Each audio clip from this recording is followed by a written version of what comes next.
আসসালামু আলাইকুম, খুরশেদা কাকলি স্বাগত জানাচ্ছি এনটিভির দেশের খবরে। জ্বালানি তেলের সংকটে দেশের সব জায়গায় পেট্রোল পাম্পগুলোতে যানবাহনের দীর্ঘ সারি। ঘন্টার পর ঘন্টা অপেক্ষা করে অবশেষে মিলছে যৎসামান্য তেল। এতে চাহিদা পূরণ না হলেও সাময়িক কাজ চলছে।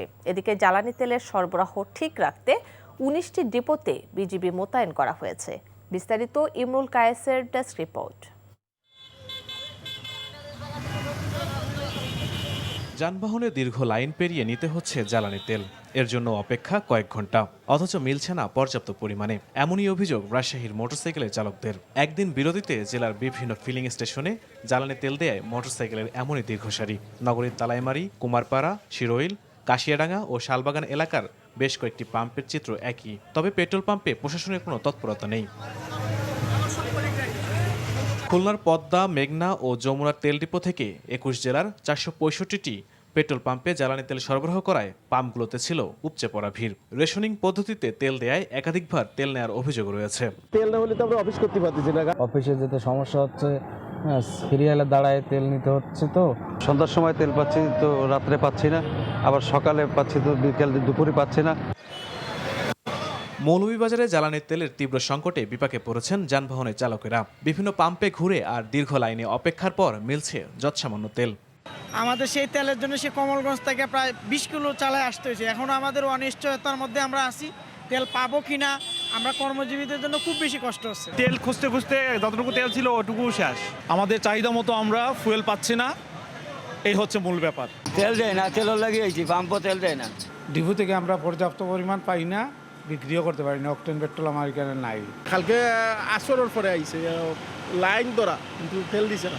এদিকে জ্বালানি তেল মজুদ থাকার পরও বিক্রি না করায় এক ডিলারকে ৫০,০০০ টাকা জরিমানা করেছে জামালপুর জেলা প্রশাসন। আর নেত্রকোনার কেন্দুয়ায় জব্দকৃত পেট্রোল নিলামে বিক্রি করেছে উপজেলা প্রশাসন। অন্যদিকে জ্বালানি তেলের সরবরাহ ব্যবস্থা ঠিক রাখতে দেশের ১৯টি ডিপোতে বিজিবি মোতায়েন করা হয়েছে। Imrul Kayes, NTV news desk. সরকারের ভুল নীতি ও সিদ্ধান্তের কারণে প্রতি বছর ঈদের সময় সড়ক, নৌ আর রেলপথে ঝরে অসংখ্য প্রাণ, এমনটাই মনে করছেন পরিবহন ও যোগাযোগ বিশেষজ্ঞরা। বলেন, ঈদের সময় ২-৩ দিনে ১.৫ থেকে ২ কোটি মানুষকে রাজধানী থেকে নিরাপদে বাড়ি পৌঁছে দেওয়ার ক্ষমতা নেই সরকারের। ফলে প্রতি বছরই ঈদের সময় ঘটে বড় ধরনের প্রাণহানির ঘটনা। সরকারের দীর্ঘমেয়াদী পরিকল্পনার পাশাপাশি বিআরটিএকে শক্তিশালী করার পরামর্শ দেন তারা। ওবায়দুল্লাহ মামুনের রিপোর্ট। ঈদ মানে আনন্দ, বাড়ি ফেরার উচ্ছ্বাস আর প্রিয়জনের সাথে মিলনের দীর্ঘ প্রতীক্ষার অবসান। কিন্তু সেই ঈদ যাত্রাও পরিণত হয় শোকের মিছিলে। বিভিন্ন পরিসংখ্যান অনুযায়ী এবারের ঈদযাত্রায় গত ২ বছরের তুলনায় বেশি প্রাণহানি ঘটেছে।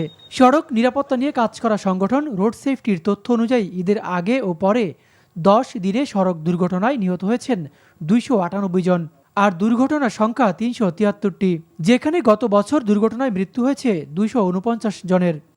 বিশেষ করে কুমিল্লায় ঈদরাতে বাসের সঙ্গে ট্রেনের সংঘর্ষে ১২ জনের প্রাণহানি রেশ না কাটতেই রাজবাড়ির দৌলতদিয়ায় ফেরি থেকে বাস নদীতে পড়ে ২৬ জন নিহত হয়।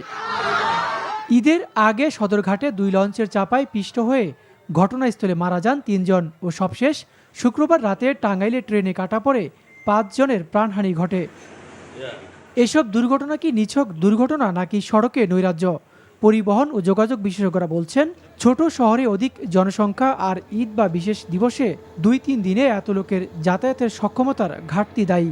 তাছাড়া সড়কে ফিটনেসবিহীন যানবাহন এবং পরিবহন মালিক শ্রমিকদের নৈরাজ্য দুর্ঘটনার জন্য দায়ী বলছেন তারা। যারা আসলে রেগুলেটেড হবে তারা এখন রেগুলেটর হয়ে গেছে, তারাই নিয়ন্ত্রণ করছে। ঢাকায় যারা থাকে ৯৫% মানুষ ঢাকার স্থায়ী বাসিন্দা না। ঈদের সময় তারা বাড়ি ফিরবে, এটাই স্বাভাবিক। এই যে পলিসিগত ত্রুটি, যেটা খেসারত দিচ্ছে সাধারণ মানুষ, এটা আসলে আমি বলবো স্বাধীনতার এই যে ৫৫-৫৬ বছরে ধারাবাহিকভাবে যারা সরকার ছিলেন তাদের পলিসির যে ভুল বা দুর্বলতা, যেটাই বলি না কেন, সেটার খেসারত কিন্তু এখন আমরা দিচ্ছি। আর যাত্রী কল্যাণ সমিতি বলছে, নতুন সরকার পুরনো বন্দোবস্তের উপর নির্ভর করায় এবারের ঈদেও যাত্রী ভোগান্তি ও হতাহতের সংখ্যা কমাতে ব্যর্থ হয়েছে। এই পর্যন্ত আমরা যেটা দেখতে পাচ্ছি ৩০০-র বেশি মানুষ নিহত হয়েছে এবং ১,০০০-এর বেশি মানুষ আহত হয়েছে। আমাদের এই যে ফেরি ব্যবস্থাপনা চলছে, সড়ক ব্যবস্থাপনা চলছে, ট্রাফিক ব্যবস্থাপনা চলছে, এটা আসলে নতুন সরকারকে তার নিজস্ব লক্ষ্যমাত্রা নিয়ে ঢেলে সাজাতে হবে এবং পুরনো ধ্যান ধারণা থেকে আমাদেরকে বেরিয়ে আসতে হবে। Obaidullah Mamun, NTV news, Dhaka. কক্সবাজারের টেকনাফের নাব নদীর মোহনা থেকে 3টি নৌকাসহ 13 জেলেকে ধরে নিয়ে গেছে মিয়ানমারের সশস্ত্র বিদ্রোহী গোষ্ঠী আরাকান আর্মির সদস্যরা।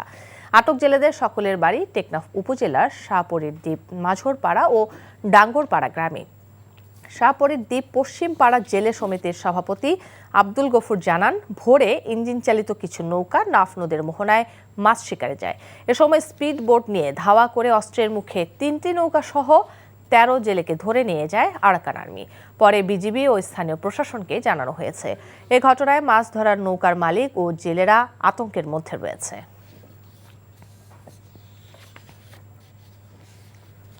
চট্টগ্রামের জঙ্গল সলিমপুরের র্যাব সদস্য ডিএডি আব্দুল মোতালেব হত্যা মামলায় পৃথক অভিযানে 3 জন সহ পলাতক 20 আসামিকে গ্রেফতার করা হয়েছে।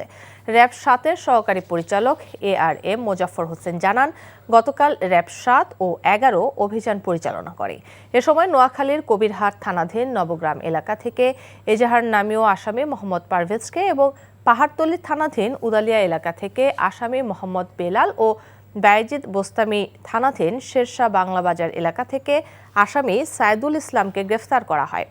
গত 19 জানুয়ারি জঙ্গল সলিমপুর এলাকায় অস্ত্রধারী সন্ত্রাসীদের গ্রেফতারের উদ্দেশ্যে অভিযান পরিচালনাকালে দুষ্কৃতকারীরা র্যাব সদস্যদের উপর অতর্কিত হামলা চালায়।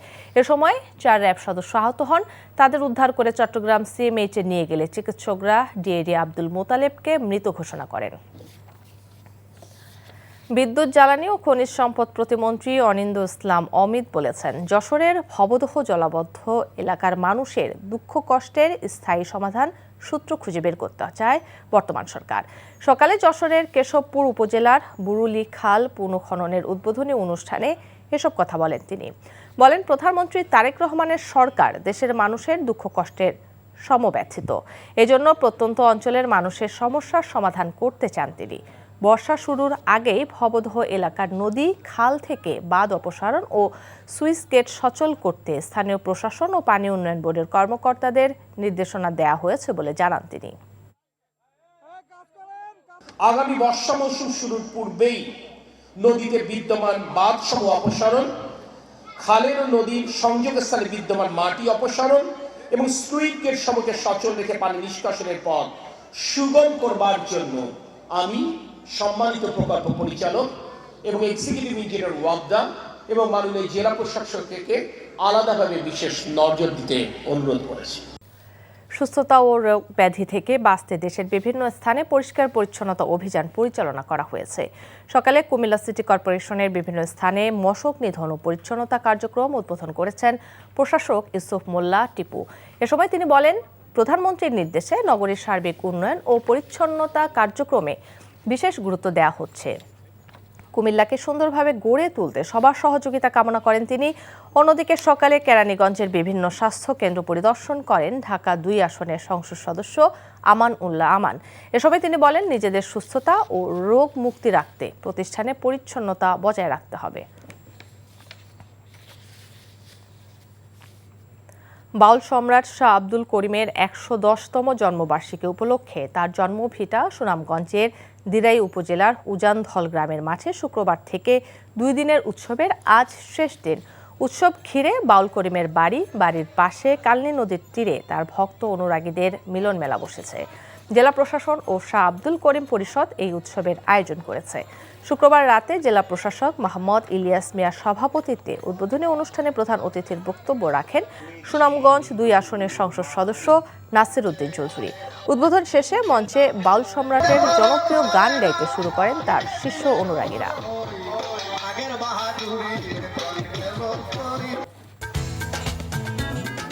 দর্শক, এই ছিল দেশের খবর। এই খবরের ভিডিও সহ আপডেট জানতে ভিজিট করুন NTV অনলাইন www.ntvbt.com। এছাড়াও NTV জনপ্রিয় সব অনুষ্ঠান ও খবরের আপডেট জানতে ভিজিট করুন আমাদের ইউটিউব ও ভেরিফাইড ফেসবুক পেজ। 6টায় ইভিনিং নিউজ দেখার আমন্ত্রণ রইল। ধন্যবাদ সবাইকে।